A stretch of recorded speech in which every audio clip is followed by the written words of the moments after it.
adegan pengeroyokan ini sudah sering kita lihat yang dilakukan oleh si Bahar ini. Bahkan oleh yang satu circle sama dia. Dengan adanya PWLS ini sangat membantu sekali kepada masyarakat, terlebih yang ada di sekitaran markas mereka. Kalau sekarang mereka mau persekusi kiai, mau persekusi bangsa pribumi, mikir dua kali. Mereka seperti sekarang nih kita lihat, yang mereka berani ngehajar itu, ngeroyok itu kan, kalau tidak salah itu mukibinnya sendiri, Bang. Terkait dengan peristiwa Tangerang kemarin itu, Kang Rida ini kami nyatakan bukan dari bagian PWILS. Karena memang beliau anggota dari Ansor Banser, otomatis Ansor Banser yang akan melanjutkan proses-proses hukum dan selanjutnya langkah-langkahnya. Kami hanya sangat turut berempati dan turut merasakan terhinanya sebagai warga orang Indonesia, utamanya boleh dikatakan kita ini warga pribumi, disiksa sedemikian rupa. Yang penting skala prioritas adalah sekarang ini korban mendapat perhatian dan kasusnya ditindaklanjuti. Sekarang ini sudah dari pasca kejadian, pelaporan dari LBH Ansor Banser sudah dilakukan. Sekarang ini dalam lidik dan mengumpulkan bukti-bukti, full bucket dan keterangan saksi dari pihak kita. Maksudnya dari pihak Ansor Banser. Kita dari PWLS support karena tadi empati yang sangat tinggi bersama keluarga kita, sebangsa dan setanah air dilakukan seperti itu. Ketika ini kan ini sudah terjadi peristiwa pidana, apapun dalilnya, apapun alasannya, ini sudah terjadi peristiwa pidana yang betul-betul ini sangat kuat fakta dan buktinya mengarah nanti ke persidangan dan tentunya ada konsekuensi hukum dalam artian penjara kembali begitu kan. Ini pasalnya sangat berat sekali. Sangat berat sekali. Ini harus segera diproses hukum. Kami menyampaikan kepada aparat penegak hukum segera tangkap Bahar bin Smith. Karena kalau tidak ditangkap, masyarakat akan menempuh inisiatif sendiri untuk mendapatkan keadilan yang sesungguhnya. Bahar bin Smith ikut serta dalam pengeroyokan terhadap salah satu anggota Banser atas nama Wira. Sampai di sudut-sudut rokok, dan korban menyebutkan pelaku utamanya adalah Bahar Smith. Maka atas kejadian ini kami menghimbau kepada aparat penegak hukum untuk segera tangkap dan penjarakan Bahar Smith. Ini tidak bisa dibiarkan. Sekali lagi kami tegaskan, tangkap dan penjarakan Bahar bin Smith. Dan kami juga menegaskan agar PBNU, Pengurus Besar Nahdlatul Ulama, dan Pengurus Pusat GP Ansor untuk segera memberikan atensi ke Mabes Polri guna melakukan percepatan terhadap langkah-langkah hukum menurut ketentuan undang-undang yang berlaku. Saya kan udah bilang kemarin, andaikan ada yang berani bubarkan ini pengajian di malam, andaikan PBI berani datang bubarin, demi Allah ini Tangerang akan saya jadikan kuburan tempat tumpah darahnya mereka, saudara. Kalau nggak terima sama ceramah saya, jangan ancam atau datang ke panitia. Datang ke saya, mau ancam-ancam saya, mau penjarakan saya.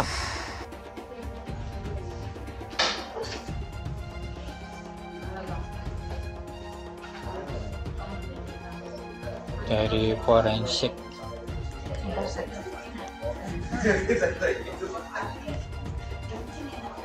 Maaf teh, dari mana? Dari forensik. Oh, dari forensik. Oh iya, dari forensik. Di Visum. Saya ditinggalin di bawah Pak Habib Bahar ke kamar. Di kamar dikerjain lagi, lebih parah lagi. Sambil mata ditutup. Dibekap, mulutnya dibekap.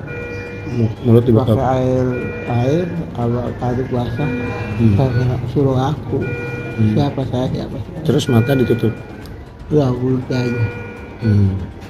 Terus siram air. Itu Bahar itu yang nyeret. Bahar bahkan.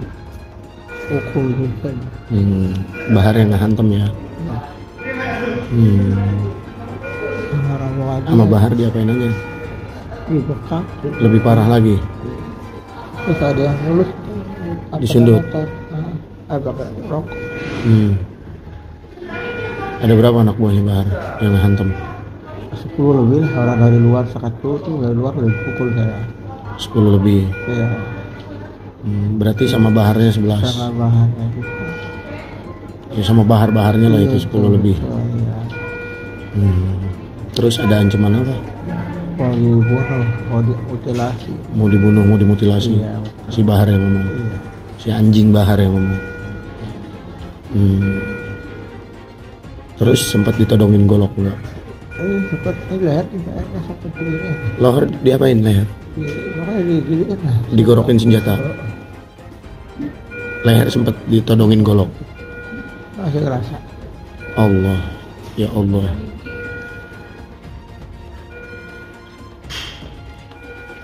Jadi sempat diukur ya leher pakai golok ya? Oh, bahasanya macam-macam. Bahasanya apa? Itu wajib borong, wajib mutilasi. Malam itu udah pasrah aja kemarin? Udah pasrah. Jadi menurut saya rasional saja, tidak mungkin ada Habib namanya Ubaidillah. Tidak mungkin ada Ahlul Bait namanya Ubaidillah. Bung Karno tuh tidak bersahabat dengan Habib. Sejak kapan kita jadi budaknya orang-orang Yaman? Saya sebagai anak bangsa tersinggung, apalagi cerita-cerita hurufatnya itu bisa nurunkan emas. Ada seorang Habib itu minta uang ke Kiai di Jawa Tengah gitu, ketika minta 40.000, saya 40 juta, saya hanya punya 10 juta, ditempeleng katanya. Astaga. Oh iya. Lalu di Madura itu ada seorang punya istri cantik, kalau kamu ingin masuk surga, keturunanmu diminta istrinya, dibolehkan. Seorang Habib yang gila itu lebih mulia dari 70 kepala kiai gitu kan ada. Nah ketika cerita itu beredar kan ada yang berteriak tuh, Habib yang dari Habib yang rambut perak itu sama Habib Rizik, coba tunjukkan kepada saya, akan saya hajar sendiri kalau ada Habib begitu. Dikeluarkanlah omongan Habib Taufik, omongan ini, semua video-video itu keluar. Semuanya video bohong. Kayak video-video tadi, enggak dihajar tuh. Gitu. Sudah disebut ini alamatnya, ini namanya, tanggal sekian, ngomongnya ini sih, enggak ada dihajar, katanya mau dihajar sendiri. Upaya untuk menguasai negeri. Jadi antaranya kita lihat, membonjol saja diakui sebagai leluhur Ba'alawi. Pangeran Diponegoro juga diakui sebagai Ba'alawi, padahal cucunya masih hidup. Oh, gampang sekali itu dijadikan Ba'alawi. Gitu. Kan ini kan orang-orang pejuang untuk membela negara ini. Itu kan mereka coba-coba membelokkan sejarah. Kan mereka mengatakan yang membuat Pancasila Ba'alawi, yang membuat lagu Indonesia Raya Ba'alawi, yang membuat Partai Merah Putih Ba'alawi, yang memerdekakan Indonesia Ba'alawi. Sumpah Pemuda aja loh, Ali Irsad masih ikut, mereka nggak mau ikut. Cina ikut Sumpah Pemuda, Ba'alawi nggak mau karena dia bilang kastanya dia lebih tinggi dari segalanya. Kita nggak bicara ngawur, ada sejarahnya, ada, mereka punya jalan, kita baca kok, itu loh. Jadi kalau mau bilang Pak Kiai, ada nggak arahnya itu? Emang arah, ada. Makanya mereka itu lebih senang melihat sebuah negara kacau daripada sebuah negara itu aman. Ada gerombolan monyet yang terus-menerus menghina dan memfitnah habaib dari kalangan Ba'alawi. Secara terang-terangan menjadi begal nasab yang mengobok-ngobok nasab Ba'alawi yang suci, yang didukung oleh sejumlah jenderal-jenderal monyet, saudara. Saya sampaikan kepada monyet-monyet itu, ayo, kapan kita mau perang? Sebutkan harinya, sebutkan tempatnya, sebutkan tanggalnya. Bawa kau punya pasukan monyet semua. Kita akan perang, kita akan kejar. Kita akan kejar, hajar, habisi, ganyang semua monyet PKI yang selama ini menghina ulama, menghina habaib, menghina muhibbin. Saya tanya sekali lagi, semua siap berjuang? Siap ikut Habib? Takbir! Pulang dari sini nanti siapin aja asal golok yang tajam, ya, siapin senjata yang kita punya ya. Tiap saat saya bisa beri komando. Ini udah kelewatan. Jadi kalau si monyet ini nggak ditangkap sama Kapolri, ini kelewatan. Saya minta kepada Al Khairat, Rabito jangan mundur. Nggak ada kata damai. Orang ini harus digebloskan ke penjara. Dia sudah menimbulkan keonaran. Betul? Takbir! Saya bisa memadamkan neraka jahanam. Kalau ini sulit Anda pahami, karena pemahaman Anda sangat terbatas tentang syariat Nabi Shallallahu Alaihi Wasallam, Anda perlu tanya. Jangan Anda langsung memvonis orang-orang saleh. Anda akan malu dan Anda dicap sebagai orang yang kurang ajar sama aulia. Anda gak paham kok langsung memvonis. Beliau bisa mi'raj, terbang ke langit, tapi mi'rajnya tanpa buruk, SpaceX, apalagi Citylink. Beliau mi'raj hanya pakai jubah, udah mirip Piccolo. Dan yang paling menakjubkan, beliau mi'raj nggak cuma sekali, 10 kali. Bayangkan, 5 kali lagi beliau mi'raj, itu setara dengan jumlah trofi Liga Champions Madrid. Antum berpikir, ini terlalu mengada-ngada, di luar nurul. Itulah yang namanya karomah. Jangan pakai logika, antum hanya perlu iman dan kebodohan. Ente semua bohong, Ji. Ente mengarang cerita tentang kebangkitan PKI, sementara PKI leluhur ente sendiri. Ente gembar-gemborkan. Banyak ini antek-antek Belanda. Ternyata antek Belanda datuk lu sendiri. Kemudian ente teriak-teriak. Orang-orang, ulama yang nempel dengan pemerintah itu ulama masuk, nggak boleh diikuti. Ternyata datuk ente, Utsman bin Yahya, antek Belanda. Udah antek pemerintah, kafir lagi. Udah antek penjajah, kafir lagi. Itu memilukan. Saudara, apa jadi yang mengharuskan kita untuk ikut sirijik ini? Ente bilang, ulama-ulama yang berada di pintu sutroh, mereka-mereka yang bersahabat, yang dekat dengan pemerintah ulama masuk, kata kau. Sementara yang kita cek datuk kau, Utsman bin Yahya, dekat dengan Belanda. Belanda itu kita tahu, penjajah, kafir lagi. Musuh leluhur kami, bukan leluhur kau, leluhur kami. Jadi jangan sampai kau sama-samakan. Belanda itu musuh leluhur kami, bukan musuh leluhur kau. Leluhur kau itu muhibbin Belanda. Indonesia natijah min nataij Tarim. Indonesia ini adalah buah dari gerakan dakwah ulama Tarim. الخير والنور الذي وصل إلى إندونيسيا بواسطة العلماء من آل بيت النبي محمد الذين هاجروا من تريم من حضرموت إلى إنديا ثم إلى إندونيسيا. Islam yang ada di Indonesia ini adalah sumbernya daripada ulama dan ahlul bait yang dari kota Tarim Hadramaut yang hijrah dari negerinya mampir ke India kemudian datang ke Indonesia. ولو جئنا ونظرنا في سيرته وتاريخه ولسانه لوجدنا ذلك الاتصال قديما ارتباطا وثيقا لا ينفك.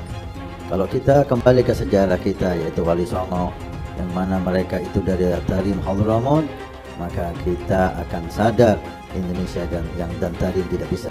Yang merendahkan Ahlul Bait, cucu Nabi, kelak akan bertanggung jawab di hadapan Rasulullah SAW. Belajar dengan kami Ahlul Bait, walaupun Bahlul lebih utama daripada 70 ulama atau kiai. Bahwa saya Habib derajatnya lebih tinggi, bahwa saya Habib lebih mulia, bahwa bagaimanapun buruknya saya, maka saya tetap yang memberi syafaat kepada kalian semua. Jadi surga dan neraka itu sangat bergantung pada apakah saya meridoinya atau tidak. Ada di kalangan para habaib itu yang sampai mengatakan bahwa bahkan ketika ada orang yang ahli maksiat, ketika dia tidak taat formulasi agama, dia tetap bisa masuk surga dengan jalur VVIP kalau mencintai golongan kami dan lain sebagainya. Sebenarnya betulkah sih nggak sambung nasab Ba'lawi ini? Betul Pak, nasab Ba'lawi ini tidak tersambung, dan saya sering ditanya apakah bertanggung jawab nanti di akhirat. Saya katakan berulang-ulang, saya bertanggung jawab di akhirat bahwa Ba'lawi ini bukan turun Nabi secara ilmiah. Haplog grupnya saja itu sudah melenceng, tapi masih kekeh ingin disebut sebagai turunan Nabi. Ketika kitab nasab tidak ada yang mencatat mereka, kenapa mereka masih mau ngaku turunan Nabi? Ketika kitab sejarah sama sekali tidak mencatat nama-nama leluhur mereka, kenapa mereka masih mau mengaku sebagai keturunan Nabi? Orang-orang yang mengaku keturunan Nabi ini memang mendapatkan privilege tertentu dari masyarakat. Ba'lawi penjajah spiritual, ya, kebab al-ngedabrus, waduh, penjajah orangnya VOC, Ba'lawi rungkat, Masya Allah, satu Habib gila lebih mulia dari anjing gila. La ilaha illallah. Kalau berisik dengar suara Habib, azanin aja, ketawain aja, ketawain. Setan tuh ngajak orang sesat. Dari dulu gak ada ulama yang membatalkan nasabnya Ba'lawi, gak ada ulama yang membatalkan nasabnya para habaib. Sekarang muncul Imad, muncul Abbas, Raja Dangdut ikut-ikutan. Jawab yang kompak, kacau atau tidak? Yang mengajakkan kesesatan apa namanya? Kurang kompak apa namanya? Ini Imad mengajarkan kesesatan, berarti Imad. Kurang kompak, Imad. Abbas buntet mengajarkan kesesatan, berarti Abbas. Ya Allah, hati-hati Bapak Ibu. Yang suka ngajak sesat apa namanya? Apa namanya? Nah ini Imad berarti, Abbas buntet berarti, Roma Irama berarti, Quran. Takdir Allah dibicarakan, apakah begini dan begitu. Sifat Al-Quran itu apakah makhluk Allah atau bukan. Kenapa yang dibahas itu adalah hal yang semacam itu? Detik ini ketika saya sedang ngomong di sini, ada orang-orang Cina yang sedang bikin komputer super, komputer kuantum. Dan kalau misalkan itu sudah mewujud, maka mereka bisa menguasai dunia. Di Jepang dan di Korea sekarang sedang bikin nanoteknologi. Amerika Serikat sedang mengembangkan AI. Coba saya tanyakan, perintah Allah adalah untuk membahas hal-hal seperti itu, mengkaji hal-hal seperti itu, mengkaji ayat-ayat kauniyah, membahas tentang ciptaan-ciptaan Allah. Tapi kita tidak melakukan seperti itu. Yang kita lakukan adalah ngebahas tentang Allah, tentang takdir, tentang perbuatan Allah, lalu kita klaim sama-sama, kamu masuk neraka. Itu kan gitu kan kita tuh sekarang tuh kan, itu perbuatan-perbuatan Allah, tapi malah kita yang mengklaimnya. Kamu masuk neraka, kamu masuk surga, kamu selamat, kamu tidak selamat, dia syahid. Tahu dari mana itu? Itu kan perbuatan-perbuatan Allah, tapi itulah yang jadi bahan perdebatan kita. Perdebatan kita di ruangan ini sekarang. Taubat kalian semua. Itu leluhur kami Al-Faqih Muqaddam. Mi'raj satu malam 70 kali. Rasulullah sallallahu alaihi wasallam hanya diizinkan Allah Mi'raj ke Sidratul Muntaha seumur hidup 1 kali.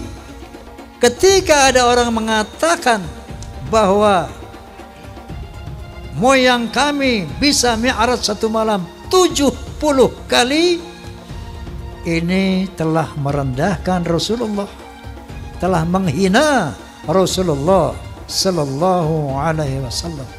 Ada lagi berita-berita khurafat. Leluhur kami kalau tidak malu sama Allah dapat memadamkan api neraka cuma dengan kelingking. Menghina Nabi sekarang menghina Allah subhanahu wa ta'ala. Banyak lagi cerita seperti itu. Leluhur mereka semuanya wali, bisa nurunkan emas dari langit. Yaman itu negeri paling miskin di Timur Tengah. Bagaimana kita percaya dia bisa nurunin emas dari langit? Nah, ini membuat satu faktor menguatnya saya, keraguan saya tentang apa iya cucu Nabi ini kayak begini. Dari 3 disiplin ilmu ini, menurut sejarah, menurut ilmu nasab, menurut ilmu filologi, menurut ilmu DNA, maka muncullah hakul yakin bahwa Ba'alawi bukan keturunan Nabi Sallallahu Alaihi Wasallam. Mitos tentang kesucian Habib di Indonesia perlahan runtuh. Bila semula para Habib seperti Rizik Syihab atau Bahar Smith dipercaya sebagai manusia suci yang harus dipercaya dan diikuti perintahnya, rasa hormat terhadap para Habib pun perlahan memudar. Di beberapa daerah saat ini berulang kali terjadi pembongkaran makam Habib Keramat. Pembongkaran makam ini adalah bagian dari gejala lebih besar pembongkaran kepalsuan tentang Habib sebagai keturunan Nabi Muhammad. Para Habib di Indonesia tidak bisa dianggap sebagai keturunan Nabi Muhammad. Para Habib seperti Habib Rizik Syihab atau Habib Bahar Smith justru melanggar ajaran Islam. Sudah saatnya masyarakat Indonesia tidak lagi percaya pada mitos-mitos tentang Habib sebagai keturunan Nabi yang suci. Habib Bahar berkata, satu Habib lebih utama daripada 70 kiai. Yang ngomong bukan Bahar bin Smith. Itu saya lagi buka kitab.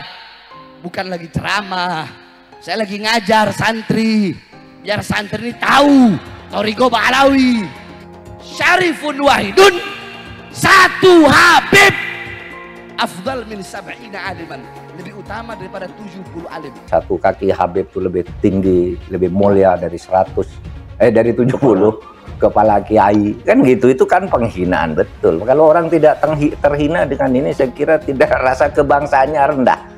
Karena itu dinyatakan, harusnya ditegur lah. Habib itu meskipun mabuk, berzina, itu jangan dimarahi. Karena kalau Habib itu pasti masuk surga. Nah, yang begitu itu membodohi bangsa Indonesia. Habib gila pun, kalau turun Nabi gila sekalipun tidak apa-apa itu masuk surga, kan gitu. Kalau kayak Indonesia tuh apa? Kamu kan Kalau ndak ada Habib, kamu nyembah batu, kata. Masa iya begitu? Saya ini ndak tahu ya sejak kapan munculnya Habib ini sebagai kelas sosial yang tinggi gitu ya. Ba'lawi kalau bagi saya bukan gitu ya, bukan turunan Nabi, karena dari filologi jelas ya, kemudian dari historik jelas, kemudian juga DNA yang terakhir itu. Belajar sama satu Habib sama ukurannya belajar dengan 70 kiai, sama ukurannya belajar dengan 70 kiai, gitu loh Habib. Satu Habib, walaupun Habibnya jahlun, maksudnya bodoh kata Iwa, walaupun Habibnya jahlun, maksudnya bodoh kata Iwa, itu ukurannya perbandingannya amat 70 kiai yang alim. Itu ukurannya perbandingannya amat 70 kiai yang alim. Perbandingannya. Sayyidul Imam Faqihil Muqaddam di dalam manaqib sejarah hidup beliau diceritakan bahwa Al-Imam Faqihil Muqaddam adalah orang-orang yang besar, beliau adalah orang-orang yang hebat. Bahkan diceritakan beliau pernah mi'raj, saudara-saudara, bertemu dengan Allah dalam satu hari 70 kali, saudara-saudara. Bertemu dengan Allah dalam satu hari 70 kali, saudara-saudara. Kalau aku tidak malu kepada Allah Ta'ala, maka neraka jahanam itu akan aku matikan. Kalau aku tidak malu kepada Allah Ta'ala, maka neraka jahanam itu akan aku matikan. Al-Hamid ngeluarin rantai emas dari langit. Wah. Keramatnya Al-Hamid tuh, ngeluarin rantai emas dari langit sampai ke bumi. Lagi ngobrol sama kakaknya Al-Muhdhar nih, Syekh Umar Muhdhar. Ayo wahai Syekh Umar Muhdhar, dilihat keramatannya, nurunin rantai emas dari langit sampai ke depan dia. Ini Habib Syekh Umar Muhdhar ketawa doang. Dia bilang sama adiknya, Al-Hamid, coba lihat tuh paling atas siapa? Gak tahu, ada Syekh Umar Muhdhar megangin rantai dari atas. Beliau angkat tangan kepada Allah Subhanahu wa Ta'ala sambil mengatakan, ya sama subbil laban walat Abdullah dakhal adan. Wahai yang menciptakan langit, yaitu Allah, turunkan hujan susu, turunkan hujan susu. Dihujani apa? Susu. Subbil laban, hujankan susu. Walat Abdullah dakhal adan, karena saya anaknya bapak saya Habib Abdullah bin Abi Bakar mau masuk ke kota ini. Gak lama dari selesai doanya beliau langsung hujan susu. Masya Allah. Ada muridnya Habib Salim Jindan namanya Abdurrahman. Nih Bang Maman, kalau kita panggil Bang Maman. Bang Maman ini sholatnya berantakan. Bang Maman ini maksiatnya luar biasa, ibadah kocar kacir. Habib Salim Jindan dikabarin sama muridnya, Beb, Maman meninggal. Sebelum ditutup, habis beliau tulis, ditaruh tuh kertas, beliau bilang, Man, gue tahu lo ibadahnya berantakan, tapi lo cinta sama dzurriyyat Nabi Muhammad, ikhlas dari dalam hati. Nanti kalau malaikat Munkar Nakir datang nanya pertanyaan kubur, jangan lo jawab, Man, lo kasih surat dari gue, lo masuk surga tanpa hisab. Umat Islam mulai gaya, mulai mengkoreksi Habibnya, mulai mengkoreksi Habibnya, mulai mengkoreksi ulama-ulama dari anak cucu Nabi Muhammad SAW. Orang yang seperti itu mirip dengan iblis. Orang yang seperti itu mirip dengan iblis. Sudah dijelaskan, orang yang mati bawa benci sama keluarga Nabi, bukan hanya umat Nabi dia keluar, saudara. Bukan hanya keluar dari umat Nabi, sampai dia keluar dari agama, keluar dari Islam, saudara sekalian. Artinya apa? Tidak ada kesempatan mendapatkan pertolongan dari baginda Nabi Muhammad. Man ahabbahum ahabbahallah. Siapa yang cinta dengan keluargaku para habaib, dzurriyyat Nabi Muhammad, ahlul bait Nabi, maka dia akan dicintai oleh Allah. Wa man abghadahum abghadahallah. Siapa yang benci kepada keluargaku, maka dia juga akan dibenci oleh Allah Subhanahu wa taala. Rasa kebanggaan saya terhadap Indonesia itu ternodai oleh sikap-sikap beberapa habaib dan para pejuang Indonesia itu diremehkan. Misalnya cerita bahwa proklamasi kemerdekaan Mei 17 Agustus itu karena bisikan Habib tertentu kepada Bung Karno, itu kan tidak pernah ada dalam cerita itu. Tidak ada Habib, cerita Habib ini tidak pernah ada di dalam sejarah, kecuali dulu menjadi Utsman Yahya itu menjadi muftinya Belanda, yang mengharamkan kita melawan Belanda. Justru itu Habib yang jelas itu tertulis dalam sejarah. Kalau Habib berbisik ke Bung Karno kapan? Dan tidak pernah ada cerita itu. Nah kok sekarang lalu Habib, lalu para pejuang dihabibkan semua kan? Diponegoro, siapa lagi? Imam Bonjol. Wah itu kebanggaan orang Jawa loh, Diponegoro itu. Lalu dihabibkan. Habib dari mana? Limited edition ini. Muka-muka impor. Kalau lo kan muka lokal. Hidung pesek, pipi tembem. Mata belok. Persis kayak celengan Semar. Sekarang ada disebut hal rame, dibicarain di TikTok. Saya punya kakek yang baru jelek-jelekin, Habib Utsman bin Yahya. Dia bilang antek Belanda. Zaman dulu itu Belanda luar biasa loh. Habib Utsman punya langkah. Beliau memang dalam kitabnya Manhajul Istiqamah ada membahas untuk tidak ada pemberontakan. Tapi bacanya yang jelas, jangan cuma pas garis itu aja. Itu di situ disebutkan. Bahkan bukan cuma Habib Utsman, dulu almarhum Kiai Haji Hashim Asy'ari juga begitu. Bahkan bukan cuma Habib Utsman, dulu almarhum Kiai Haji Hashim Asy'ari juga begitu. Dulu almarhum Kiai Haji Hashim Asy'ari juga begitu. Ada namanya Kapiten Patimura. Kapiten Patimura ini adalah sosok kiai besar dari Maluku. Nama aslinya adalah Kiai Haji Ahmad Lusi. Memiliki pondok pesantren besar di Maluku, Indonesia bagian timur. Al-Habib Ali bin Abdurrahman Al-Habsyi Kuitang, beliau yang memfatwakan ketika tanggal 17 Agustus Soekarno membacakan teks proklamasi mendeklarasi daripada kemerdekaan di Indonesia. Beliau di hari Jumat itu, ba'da Jumat beliau fatwakan. Sekarang saya fatwakan setiap tanggal 17 Agustus wajib pasang bendera merah putih di rumah-rumah kalian. Siapa yang nyuruh? Itu fatwa Habib Ali bin Abdurrahman Al-Habsyi Kuitang. Bendera merah putih, siapa yang memberikan instruksi kepada Bung Karno untuk membuat bendera merah putih sebagai bendera Indonesia? Itu adalah fatwa Al-Habib Idrus bin Salim Al-Jufri Palu Al-Khairat. Lambang negara Garuda, siapa yang buat? Al-Habib Asy-Syarif Hamid Al-Gadri dari Pontianak, keluarga baginda Nabi Muhammad. Lagu 17 Agustus, Pramuka, lagu syukur, siapa yang buat? Al-Habib Husain Al-Mutahhar dari Semarang, dzurriyyah baginda Nabi Muhammad. Jadi Anda jangan berpikir, ini habaib di Indonesia jasanya apa? Banyak, itu yang baru kecatat. Itu yang baru ketahuan. Masih banyak lagi daripada keluarga Nabi Muhammad yang tidak mau masuk buku karena perjuangannya ikhlas karena Allah dan Rasul. Siapa Imam Bonjol? Semua pasti bilang pahlawan. Betul apa enggak? Imam Bonjol pahlawan Indonesia bukan? Pahlawan nasional bukan? Sekarang siapa namanya Imam Bonjol? Al-Habib Muhammad Syahabuddin. Beliau habaib dari kalangan bin Syahab. Imam Bonjol itu bin Syahab, masih daripada kakeknya Habib Rizik, saudara sekalian. Itu keluarga daripada Nabi Muhammad, keturunan Sayyiduna Muhammad. Habib Rizik, Habib Rizik guru NU. Habib Rizik, Habib Rizik idola NU. Indonesia terbesar di dunia. Bangsa ini akan aman, bangsa ini akan sejahtera, bangsa ini akan makmur selama anak cucu Nabi Muhammad SAW tidak diganggu, tidak diusik, dimuliakan, dicintai, disayangi. Karena apa? Ada doa dari kakeknya, pemimpin kita semua, baginda Muhammad Sallallahu Alaihi Wasallam.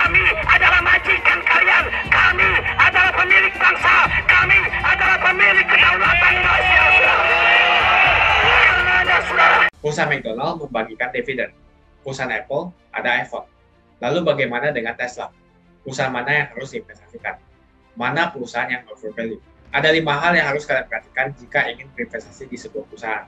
Untuk itu, tonton video ini sampai habis. Tapi sebelum video ini dimulai, saya mau mengajak kalian smart traders untuk like di video ini supaya saya mengetahui kalian menyukai video yang saya sampaikan. Dan jangan lupa subscribe di channel ini dan juga bunyikan tombol loncengnya supaya kalian mendapatkan notifikasi setiap kali saya upload video. Jadi ada 5 hal yang harus kalian perhatikan jika ingin berinvestasi di sebuah perusahaan.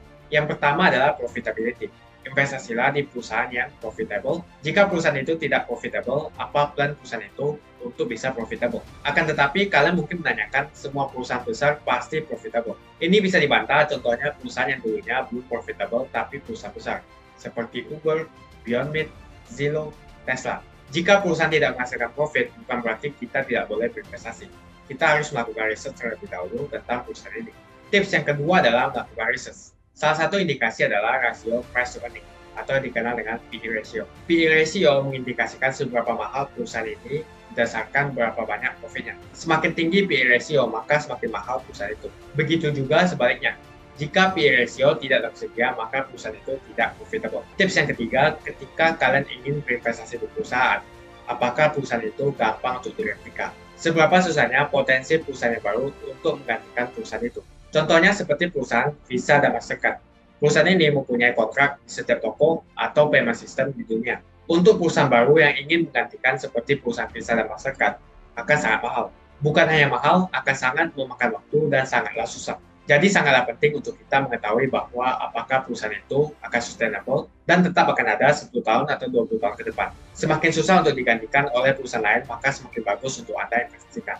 Tips yang keempat, apakah perusahaan itu terus berkembang? Kalian mau investasi di sesuatu yang populer ke depannya, bukan sesuatu yang sudah kadaluarsa atau merosot. Jadi kalian ingin melihat perusahaan yang revenue-nya terus berkembang, bukan malah mengecil. Kita bisa melihatnya dari earning calls. Semua perusahaan publik diharuskan untuk menerbitkan statement setiap 3 bulan. Dari data itu, kalian bisa melihat berapa profit di perusahaan itu dan berapa persen perusahaan itu berkembang. Jika kalian menemukan perusahaan itu berkembang 20% beberapa tahun yang lalu tahun depan berkembang 15% dan di tahun ini diprediksikan untuk berkembang 3%. Memang betul perusahaan ini berkembang, akan tetapi perkembangannya mengecil. Kita bisa menghindari untuk berinvestasi di perusahaan ini. Tips yang kelima, terkadang kita tidak sadar kalian menggunakan service atau jasa di perusahaan itu setiap harinya. Dan kita bisa berinvestasi di perusahaan itu. Artinya semakin banyak orang yang menggunakan jasa itu, maka semakin tinggi profit di perusahaan itu. Dan Anda mungkin adalah salah satu contoh customer itu sendiri. Sebagai contoh, kalian sedang menonton YouTube saat ini. YouTube merupakan bagian dari perusahaan Google atau Alphabet. Menggunakan aplikasi WhatsApp atau Facebook merupakan bagian dari perusahaan Facebook. Contoh lainnya, ketika kalian mau melakukan pembayaran, kalian menggunakan Visa atau Mastercard. Semua perusahaan ini bisa menjadi catatan sebagai perusahaan yang bisa kalian investasikan. Jadi jika kalian tanyakan di mana kita bisa berinvestasi di semua perusahaan besar ini, seperti Facebook, Google, Tesla, Visa, Mastercard, McDonald's, dan Apple. Untuk itulah saya mau mengajak kalian untuk mempelajari tentang pasar modal terlebih dahulu. Ada banyak sekali buku yang bisa kita pelajari. Dengan kemudahan teknologi, janganlah kita malas untuk membekali diri kita dengan pengetahuan di pasar modal. Kalian bisa melihat video saya secara gratis di YouTube dan sudah saya susun berdasarkan playlist.